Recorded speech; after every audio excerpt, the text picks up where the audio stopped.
Dr.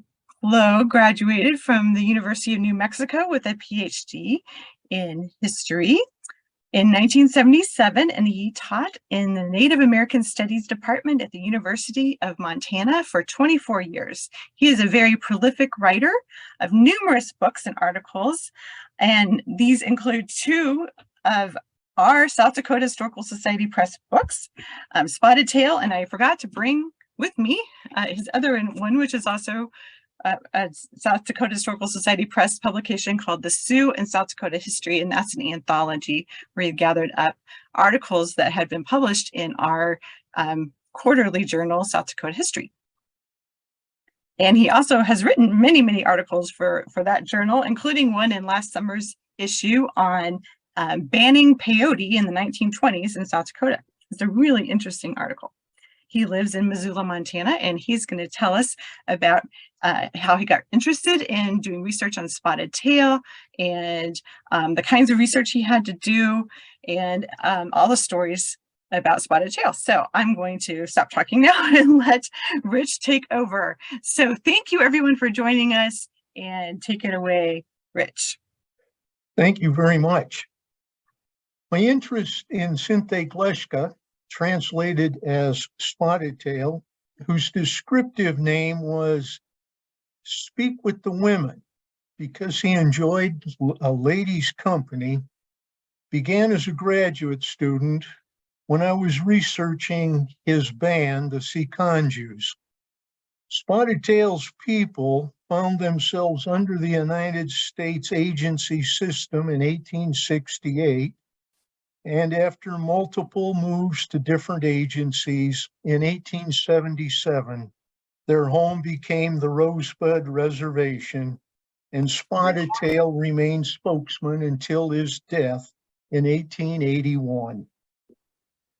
During my research over the years, one important story was band descent, and that led me to write on Spotted Tail's clash with Crow Dog, a rules keeper. In slide 2. Crow Dog was a rules keeper, and Spotted Tail would often bend the rules, and eventually their disagreements resulted in Crow Dog shooting Spotted Tail in self-defense in 1881. And in this picture of Crow Dog, you see that his left arm is covered by the blanket, and that's because Crow Dog suffered an arrow wound from a Pawnee years before, and his arm and hand never properly healed. This is just one story that I'll bring up again throughout this presentation, but during my research, I found Spotted Tail to be a complex and astute, powerful, charming, and important historical figure. Though familiar with parts of his band's history, I had not planned to write a biography of Spotted Tail. History is about telling stories, so it is with the story on the origin of this biography we begin. Writers are indebted to others for our stories, and Spotted Tail, warrior and statesman, is no exception. Nancy Copel, several years ago, was publications director for the South Dakota Historical Society Press, and she saw a missing tree in the forests of regional and tribal histories, and provided me with an opportunity to venture into the world of biography, the world of one, if not the most important post-Civil War Lakota leader, Spotted Tail. Others had written on Spotted Tail, and an early writer was Charles A. Eastman. He was one of the first to publish critically on Spotted Tail in 1911. Eastman argued in, quote, The Indian and the Moral Code, unquote, that Crow Dog had a band mandate to punish Spotted Tail if he violated any tribal norms.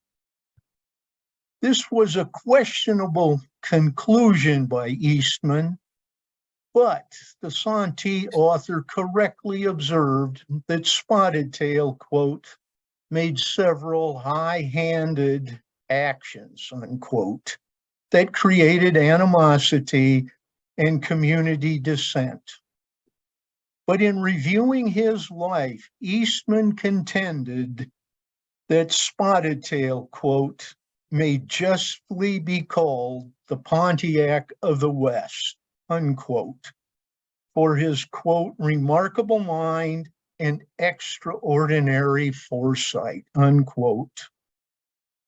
In looking at Spotted Tail's career and life, Eastman added in this essay, quote, Spotted Tail is only one of our great men to be remembered with more honor by the white man, perhaps, than his own people, unquote. Eastman made this reference to United States dependency on Spotted Tail. During times of war and crisis, the United States frequently depended on Spotted Tail to keep the peace. Later, George Hyde examined Spotted Tail's life, beginning with the 1937 publication of Red Cloud's Folk, a history of the Oglala Sioux Indians. Though Hyde focused on Red Cloud, Spotted Tail emerged as a strong and influential leader who often overshadowed Red Cloud in the latter's own book. Hyde continued to study Spotted Tail's prominence in a Sioux Chronicle published in 1956.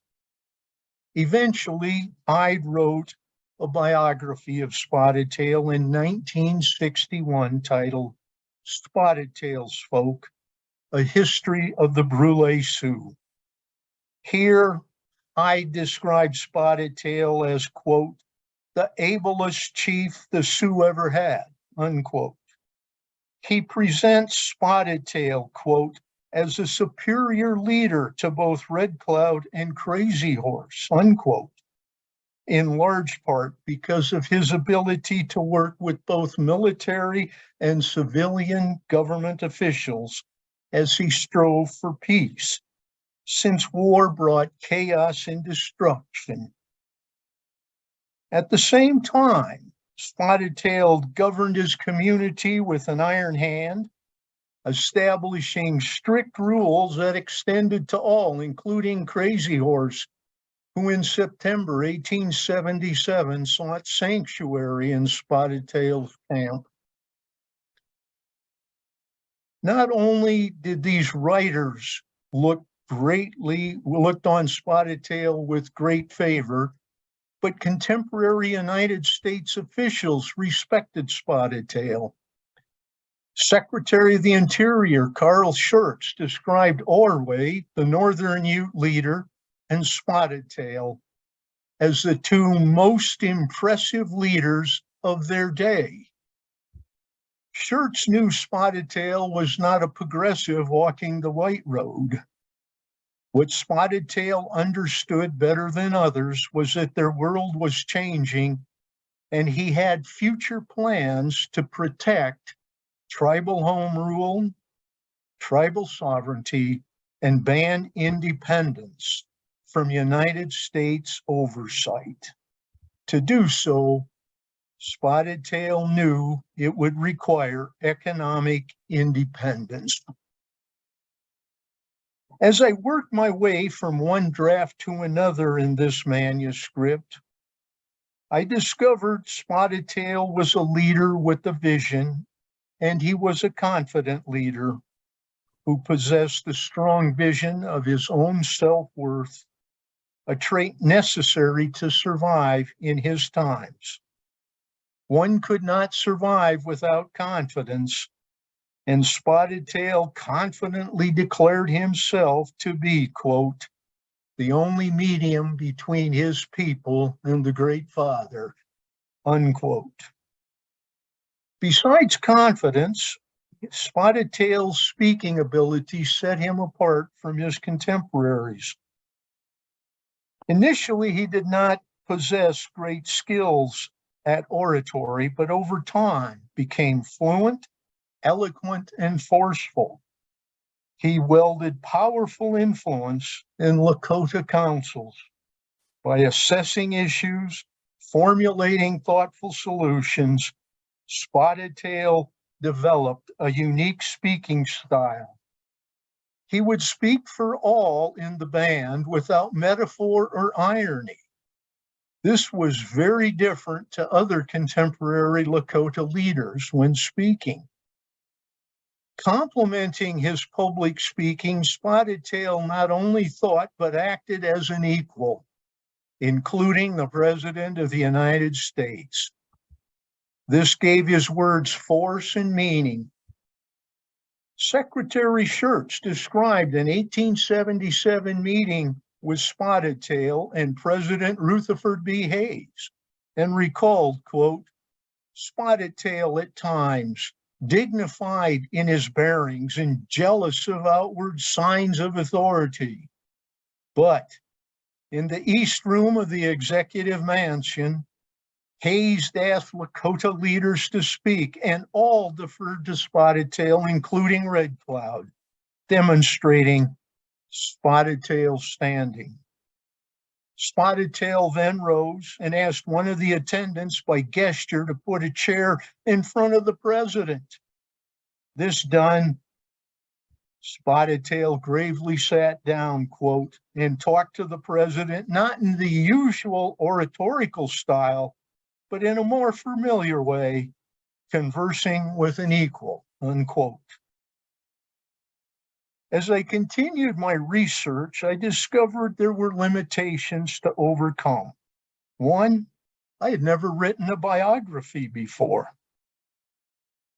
I discovered a journal titled Biography, an interdisciplinary quarterly with articles on how to write a biography. But an important read for me was John Gardner's book, The Life and Times of Chaucer.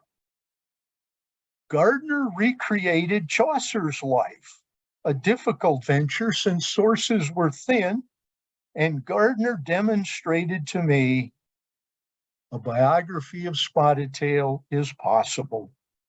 Since I had a similar challenge, where would I find sources? Relating Spotted Tail's story through the eyes of others presents certain problems. He was a fluent Lakota speaker and understood English, and he also relied on others to translate and write in English. As a result, the written record on Spotted Tail has been created by government officials, tribal and non-tribal witnesses, and now I had another source, digital contemporary newspapers, that became important in reconstructing his life. Newspapers published reminiscence of Spotted Tail years after his death by individuals who had met him and witnessed his actions. Early in the 20th century, a Utah newspaper interviewed an Oglala who witnessed Spotted Tail's military exploits at the Groton Massacre in 1854, where Spotted Tail led the Lakota military against Groton's command. As one of the most prominent leaders, a large part of Spotted Tail's story is found in the American press. He understood the value of public relations and print communication, where he often gave interviews, and he would end with saying, "Take my words back to the president." It is interesting that the politically conservative newspaper, The Sun, published in New York City, crafted an opinion piece based on Spotted Tail's 1879 letter to Secretary of Interior Schurz. He told the secretary, quote, I have had enough of the military. And after the conflicts simmered down in the Great Sioux War of 76, 77, Spotted Tail's camp still had a military presence, a U.S. military presence. And he wrote the letter to Shirt saying, I've had enough. And this is where the next slide comes in. The next slide is a slide that is a print of Spotted Tail's letter to Carl Schurz. And what he was telling Schurz is, I want my sovereignty and I want the military gone. The Sun noted this letter and said, Spotted Tail understands what the rest of the United States understand, and that is the high cost of maintaining a military establishment. After the United States took the Black Hills without negotiation and compensation, the Zion Herald in Seattle, Utah, identified, quote, with the speech of Spotted Tail, who portrayed most pathetically the grievances of his tribe and the repeated violations of pledges on the part of whites, and deserves to be widely read and pondered. Mormon and Lakota understood oppression. Besides newspapers, other sources that I looked at included records of the Office of Indian Affairs in Kansas City and Washington, Episcopalian church records from the Center for Western Studies at Augustana College, and a few military records. As I began to put the story together, Spotted Tail's history begins with the rise to statesmanship as a reckless young man learning the art of warfare. Success in his culture in war was a stepping stone to reputations, good reputations, influence, and leadership.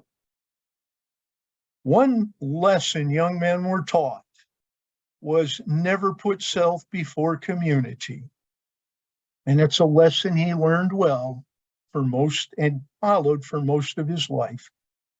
He became a head soldier of his camp, and in 1851, and only 28 years old, he became a shirt wearer, an honor reserved for mature war leaders. These officers were the official executives of the community and delegated executive authority and were the supreme counselors. He got to wear a war shirt, and Spotted Tail valued this possession. Quote, it was one of his most treasured emblems of victory, unquote.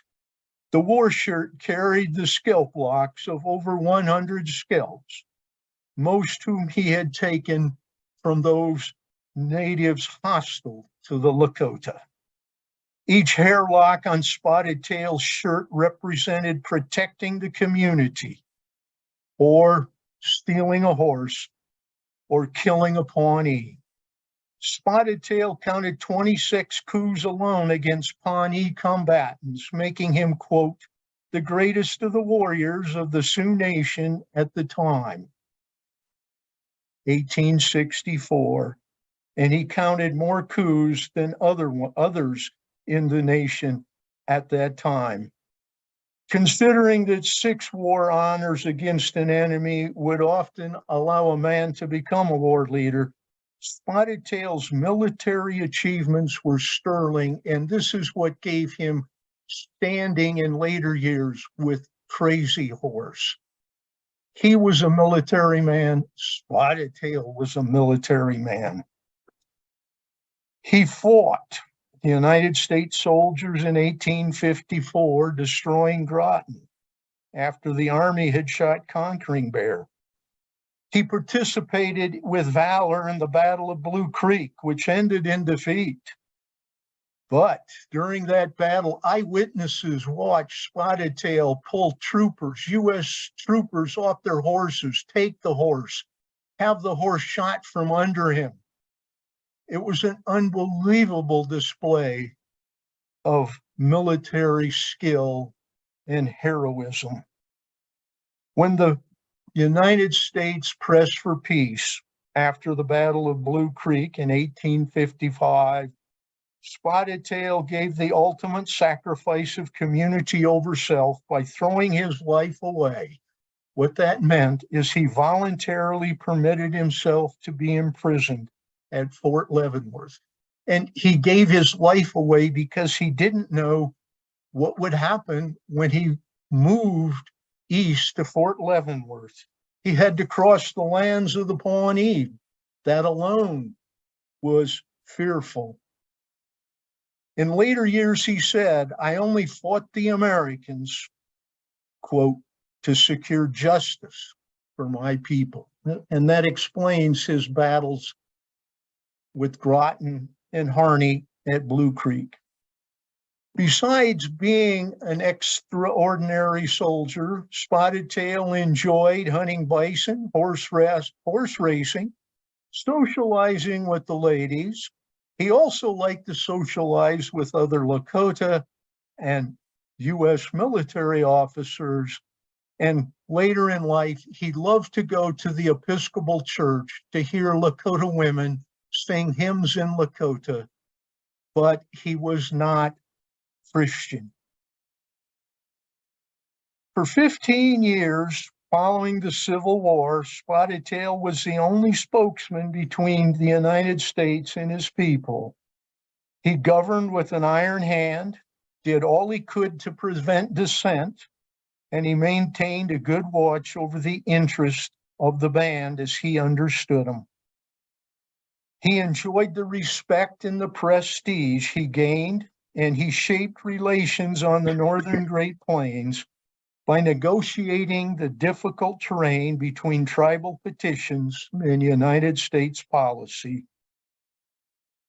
His leadership fueled both community trust and distrust, leading some to accuse him of being deceptive. Others proclaimed him a great man. And during these years after the Civil War, Spotted Tail accumulated personal wealth, but always remained generous, freely giving to those in need, which then also garnered support. Spotted Tail assumed leadership. He assumed leadership in 1868 at a time when the Sicangu separated from the old Oglalas. Spotted Tail supported giving the Bozeman Trail to the Americans because in the long term, he considered it the best option than a short-term war. During this time of crisis, he prevented his tribesmen from raiding and burning Fort Laramie. That begs a question, one of those historical hypothetical questions.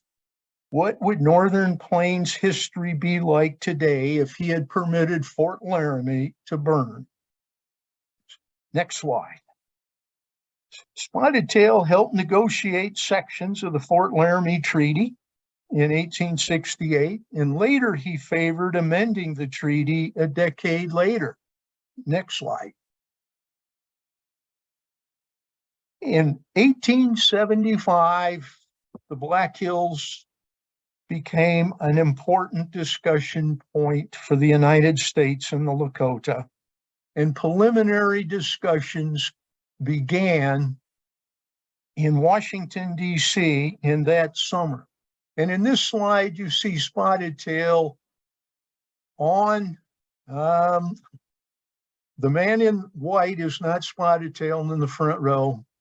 On the other side, there's Spotted Tail in Washington, D.C. in 1875. In 1875, during these negotiations, Spotted Tail was misinterpreted. Next slide. And he was visiting with Grant, and here's Harper's Weekly showing Spotted Tail telling Grant he did not call him a liar. And the interpreters did not interpret Spotted Tail right, but those who interpreted correctly told Grant He did not call you a liar, sir. He did not call you a liar. From these Washington, D.C. discussions, it was decided to hold a large council at Little White Clay in northwest Nebraska to discuss the sale of the Black Hills. And it is there that Little Big Man came from the north to observe the proceedings.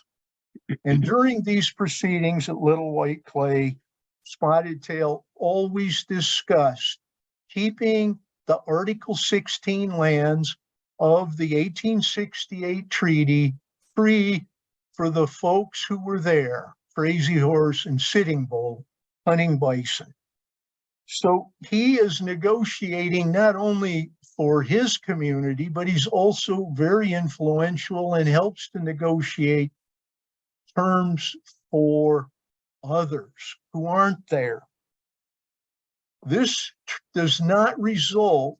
meeting does not result in a settlement, but during the confrontations between American commissioners, delegates, Little Big Man threatened Spotted Tail, and Spotted Tail went to Little Big Man with a rifle and said, "You've got one life to live. You better be careful." We have phenomenal records of this council from the Chicago Inter-Ocean and the Chicago Tribune. This negotiation failed, and it's always another important hypothetical question. What if it had succeeded? Custer's defeat dealt Spotted Tail a terrible, terrible blow.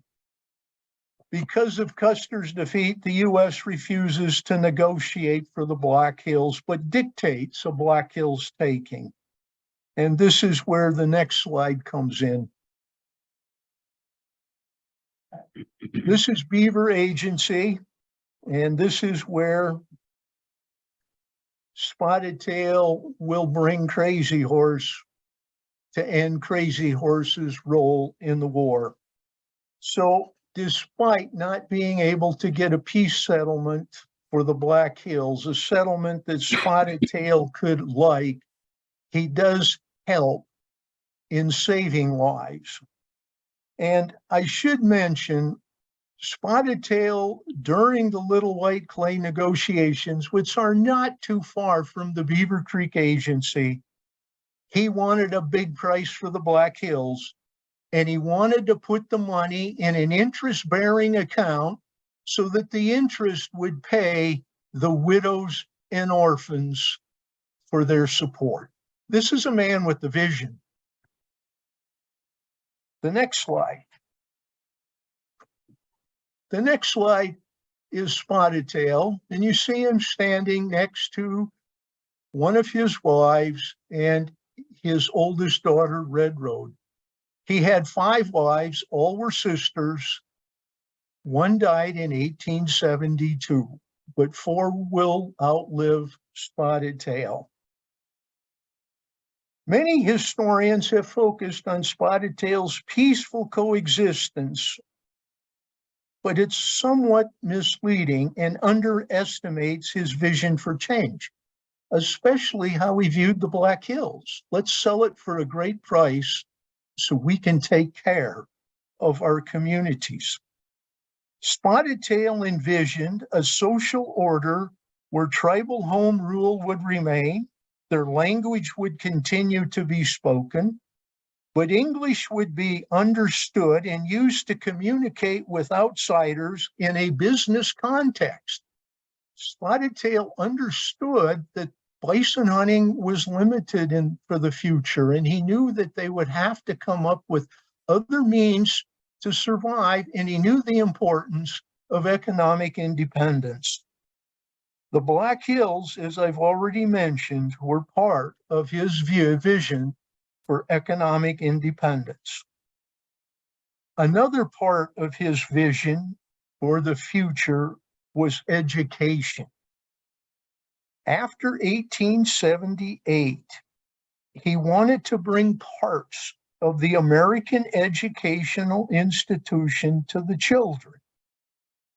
but he wants that education to provide the skills necessary to compete in a changing world. He wanted schools that would teach skills essential to his vision in this new changing social order. I also would like to add, the Episcopalians had been doing mission work and didn't get far with Spotted Tail because they wanted to do mission work in Lakota. And the Catholics would do it in English. So Spotted Tail wanted Catholics, not Episcopalians, because the Catholics would teach English that could be used in a business context. The Episcopalians wanted conversion quickly.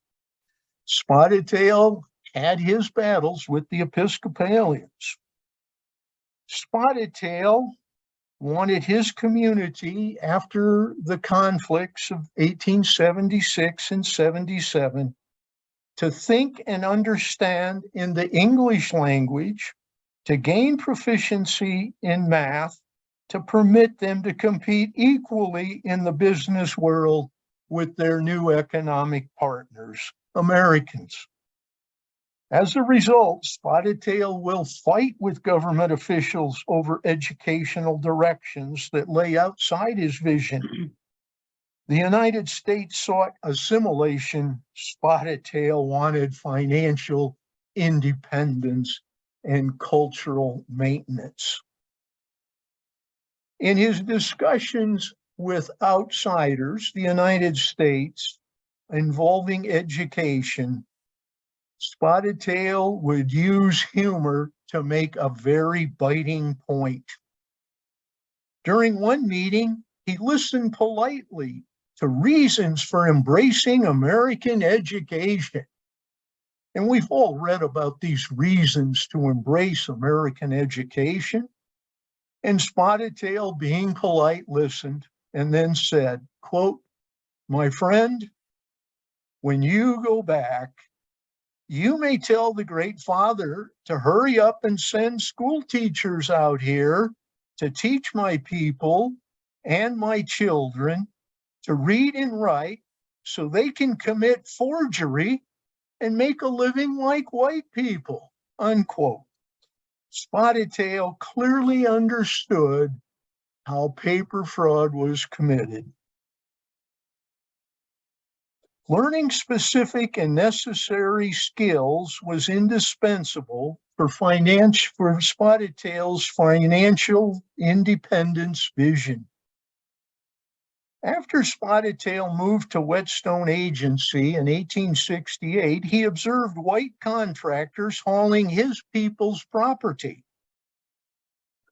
He also understood that the white contractors hauling his people's property were getting paid for with his people's money.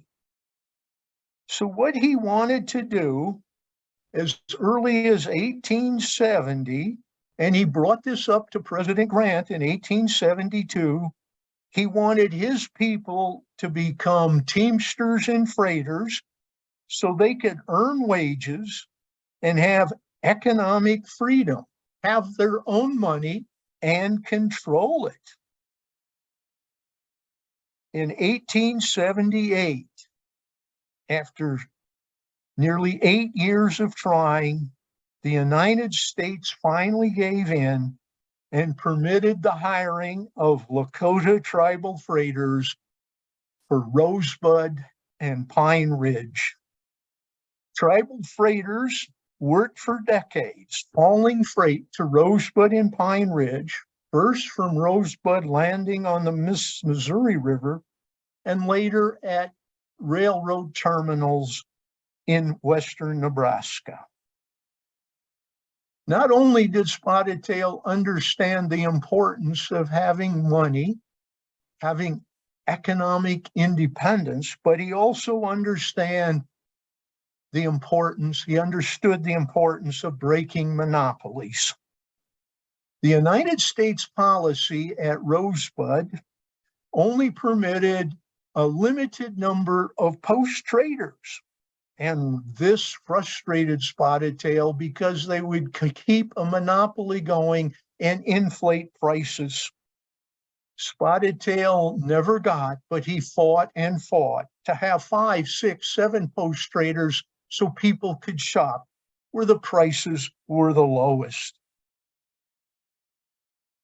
Since they were close contemporaries, Spotted Tail and Red Cloud were often compared. They were friends, but very different in demeanor.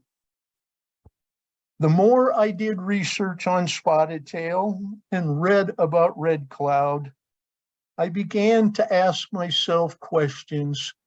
How were they different? In 1870, Spotted Tail and Red Cloud traveled to the nation's capital, and the nation's press, they cited Red Cloud's role in the Bozeman Trail conflict, and they praised his abilities. But during that trip to Washington, when both were there, Geminon P. Bouvet, a longtime trader and Red Cloud delegate interpreter, responded. The press was wrong to focus on Red Cloud because, quote, Spotted Tail was as good a warrior as Red Cloud and far more cunning, unquote. History tells us that Spotted Tail assessed political and economic situations much better than Red Cloud. In council, head soldiers rarely challenged Spotted Tail, in contrast to Red Cloud, whose opponents frequently defied him. Spotted Tail controlled the combatants after their surrender in 1877. And after Spotted Tail died, one observer noted, quote, Red Cloud was henpecked, unquote. And Spotted Tail was heard to say on several occasions, quote, I want no woman talking in my lodge. You can have all you want in yours, unquote. Spotted Tail directly confronted his challengers, from the president to those who sought his position, but few ever dared push back. Francis LaFleche, the Omaha Smithsonian ethnologist who understood both of these men, clarified the differences in their leadership style. Quote, if Spotted Tail thought you had lied, he would call you a liar. Red Cloud would have told you you were mistaken, unquote. LaFleche's comments help us understand Spotted Tail's success as a soldier and diplomat.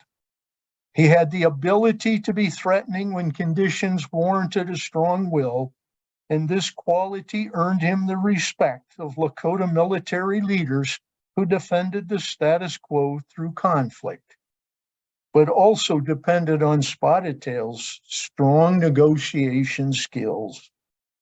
Turbulent times required a strong leader, and Spotted Tail possessed the qualities to guide his people through a dangerous time. Peace would not serve Spotted Tail well. His strong will and determination, along with his pride and reluctance to compromise, became problematic. You could see him in camp. He was heavily armed, wore a pistol, willing to intimidate anyone seeking their reputation, a situation that made trouble a reality. In Spotted Tail's folk, George Hyde portrayed an incomparable leader who was beyond reproach and accepted Spotted Tail's breaking of band norms as appropriate, arguing all benefited from the good outcome of this man. Making unilateral decisions that placed one above community created tension, and that tension could turn deadly, and George Hyde's flawless leader became a tragic hero. The United States contributed to this tension. Government officials wanted the people to depend on the United States, not Spotted Tail. Therefore, the United States sought a means to reduce Spotted Tail's power after the wars ended. And this is the next slide. Carl Schurz, Secretary of Interior, who had such high praise for Spotted Tail, brought the change to Spotted Tail's home in the summer of 1879. And here you see an artist's conception of Carl Schurz's visit to Rosebud. And the top picture is the stand. The top picture is the stand built for Schurz to address. But if you look right in front of it, there's Spotted Tail. He's sitting there, and that's where he's going to listen to Schurz. The second photo from the top is the freighting. Carl Schurz, on his way from the Missouri River, saw the tribal freighters. They're working. They have employment.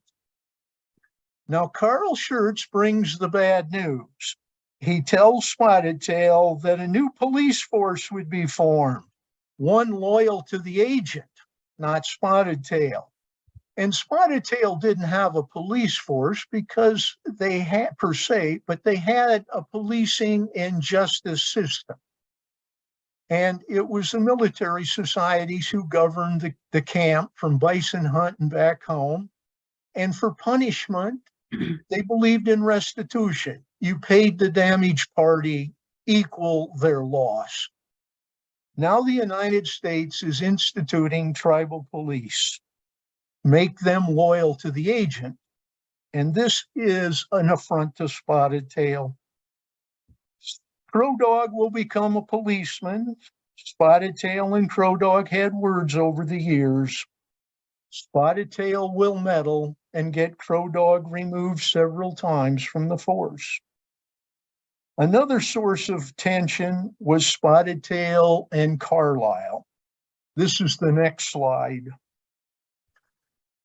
Spotted Tail and other leaders wanted to send their children to Carlisle, and they actually gave George Pratt hundreds of horses to pay for their education. So Spotted Tail, and remember, Spotted Tail, in his views of education, in the summer of 1880, he has a chance to go to Washington, D.C. to discuss railroad right-of-way business, and he stops at Carlisle, and he sees three of his children wearing the uniform of the Confederates, gray. They're not the enemy, he said. And he's very upset because when the children left the year before, his son-in-law, Joe Tackett, married to his daughter, went along to be an interpreter between the school and the children. And Richard Henry Pratt, and this is the next image, Richard Henry Pratt said, "We don't need Tackett's services anymore, so he can go home." So now Spotted Tail's upset on several levels. A handshake had been made for Tackett's employment. Now it's terminated. The children, he's not happy with the way they're being treated at Carlisle, and he takes his children out. He takes them home. Now in this photograph at Carlisle, remember, man who speaks with women, Spotted Tail always loved the company of women, and here's Richard Henry Pratt, Spotted Tail, visiting with Quaker women near Carlisle. So you get to see Spotted Tail, a very complex man. When Spotted Tail got home with his children, everyone's upset because a group had made a decision to send the children to Carlisle, and if it was so bad, all the children should have come back. And Spotted Tail now has to fight for his leadership life. His role in the railroad negotiations and land leases had also contributed to the image of him putting self self ahead of community. In the summer of 1881, Crow Dog and Spotted Tail finally have a confrontation at the 4th of July celebration. They have a discussion that becomes heated over the location of the boarding school that will be built in the future. And Spotted Tail told Crow Dog, "Shoot me if you dare." And Spotted Tail added, "I'd do it if I had a gun myself." The following month in August, there's a meeting to make delegation selection to go to Washington, D.C. And Crow Dog attends. Spotted Tail is very, very rude, doesn't give Crow Dog and his followers a place on the delegation. Crow Dog leaves early to avoid any confrontation. He has his wife and his daughter on a wagon without a box. He had been hauling timber. He stopped to fix the harness, and Spotted Tail quickly approached on horse, drew the revolver, and shot. But Crow Dog grabbed the rifle and in self-defense fired. And this is where you see the next slide. This is the image we have from Swift Bear, his winter count. Spotted Tail lay in state at the agency for 2 days. And here's the next slide. And this also tells you about the research. His funeral was well covered. He lay in state for 2 days. Then the funeral procession began. His four remaining wives, children, grandchildren, friends, and more friends gathered to bury one of the greatest Lakota leaders of his time.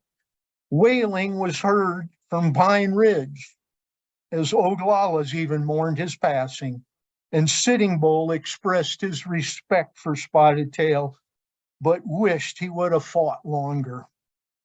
Spotted Tail died in a landscape much different than the place of his birth.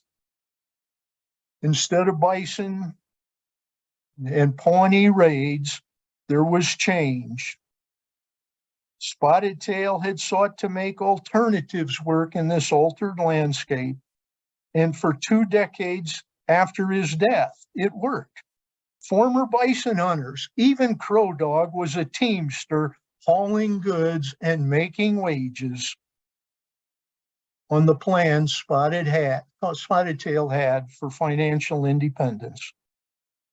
Had Spotted Tail fought the United States after the Civil War with his several thousand men, Captain Bourke believed the northern plains would look different, claiming neither North or South Dakota, Wyoming, nor Montana might be on the map.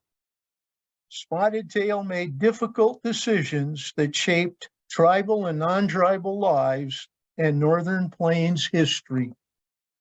Spotted Tail's life mattered to the Lakota and non-Lakota alike. His story also reveals the high price this talented, perceptive leader paid for his leadership successes in the 2 decades before the Battle of the Little Bighorn and a few short years thereafter. This leads us to the last image. The next image, but there's in 1903, the monument was erected. Charles Jordan, a former trader at Rosebud, was able to get the funds. And Spotted Tail was born outside the Episcopalian Church Cemetery because he wasn't Christian. But finally, his burial place was marked. I want to thank you very much, and I hope you've enjoyed this story of Spotted Tail.